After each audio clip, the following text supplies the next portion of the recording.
భారత్ పాక్ మధ్య హోరాహోరీ పోరు కొనసాగుతూనే ఉంది. ఈ నేపథ్యంలో శత్రు దేశానికి చెందిన 2 JF-17 సహా ఒక F-16 యుద్ధ విమానాలను భారత సైనికులు మట్టి కల్పించారు. ఈ ఆపరేషన్లో INS Vikrant, Akash, S-400, సిల్కా, L-70 లాంటి యుద్ధ నౌకలు కీలక పాత్రను పోషించాయి. పాక్ వ్యూహాలను తిప్పికొట్టడంలో విజయం సాధించాయి. ఉదంపూర్, సాంబా, జమ్మూ, అఖ్నూర్, నగ్రోటా, పఠాన్కోట్ సెక్టార్లలో ఇండియన్ ఆర్మీ అప్రమత్తంగా ఉండడంతో పెను ప్రమాదం తప్పింది. ఈ ఆపరేషన్లో పాకిస్తాన్కు చెందిన 50కి పైగా డ్రోన్లు ధ్వంసమైపోయాయి.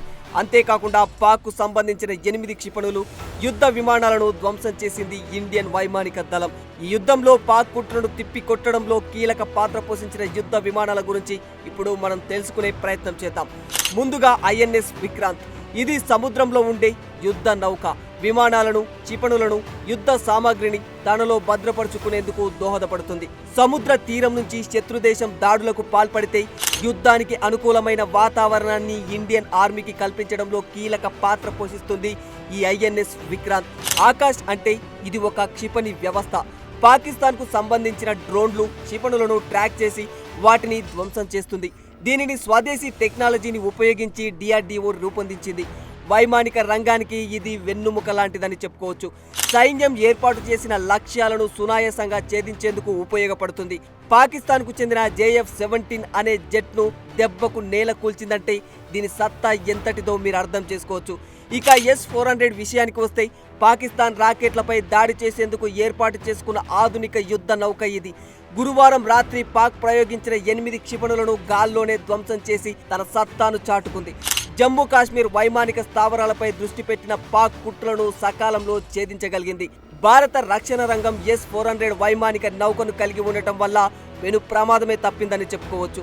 ఇక గురువారం రాత్రి పాక్ చర్యలను సమర్థవంతంగా తిప్పికొట్టడంలో సిల్కాది కూడా కీలక పాత్ర ఉందని చెప్పుకోవచ్చు. ZSU-24 సిల్కాగా పిలువబడే ఈ యుద్ధ పరికరం ఆటోమేటెడ్ సిస్టంతో రూపొందించారు. రష్యన్కు చెందిన ఈ యుద్ధ పరికరం ట్రాక్ చేసిన లక్ష్యాలను అతి సులువుగా చేరుకోగలదు. 20 కిలోమీటర్ల దూరం నుంచే శత్రు దేశాల దాడులను పసిగట్టగలదు. చిన్న డ్రోన్లు, హెలికాప్టర్లను ఎదుర్కోవడంలో చాలా బాగా పనిచేస్తుంది. రాడార్ ద్వారా లక్ష్యాలను గుర్తించి నిమిషానికి 4000 రౌండ్ల వరకు కాల్పులను జరపగల సామర్థ్యాన్ని కలిగి ఉంది ఇది. ఇక L-70 విషయానికి వస్తే తక్కువ ఎత్తులో ఎగిరే డ్రోన్లపై పూర్తిగా ఫోకస్ పెడుతుంది ఇది. వాయు రక్షణ వ్యవస్థలో దీని పాత్ర చాలా ముఖ్యమైనదని చెప్పుకోవచ్చు. యాంటీ ఎయిర్ క్రాఫ్ట్ గన్లను కలిగి ఉన్న యుద్ధ పరికరంగా దీన్ని చెప్పుకోవచ్చు. ఇందులో అధునాతన సాంకేతికతతో పాటు UAS పరికరాలను అమర్చారు. ఈ యుద్ధ నౌకలన్నీ భారత్ పాక్ యుద్ధంలో వెన్నుదన్నుగా నిలిచి శత్రు దేశాలను చీల్చి చెండాడటంలో కీలక పాత్ర పోషించాయి. For more videos like this, subscribe Big TV channel.